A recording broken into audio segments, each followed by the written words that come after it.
Bonjour.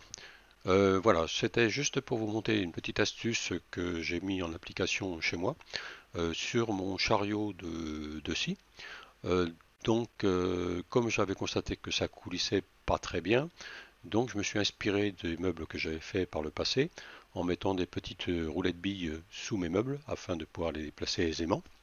Donc j'ai appliqué la même méthode sur mon chariot, sachant quand même que je les ai insérés par le dessus pour éviter de perdre la hauteur de coupe de ma scie. Alors ces petites roulettes billes, vous les trouvez dans les magasins de bricolage.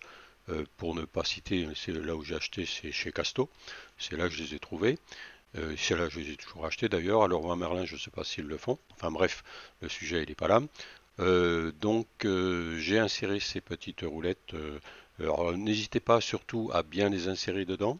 Moi je les ai collées. Suivant si vous avez des renforts, comme dans mon cas, ça m'a aidé pour les fixer. Bon, même si vous perdez un peu quelques millimètres de coupe, ce n'est pas très important. Dans mon cas, je ne fais pas des coupes importantes. Que dire important par rapport à ces roulettes.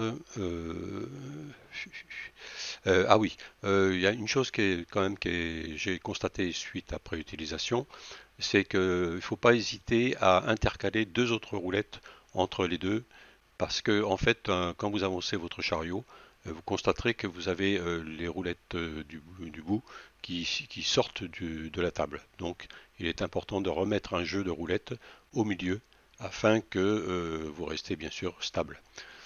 Voilà, et que ça reste opérationnel correctement. Voilà, je pense que ça vous aidera pour certains. Moi, personnellement, j'en suis très content. Salut!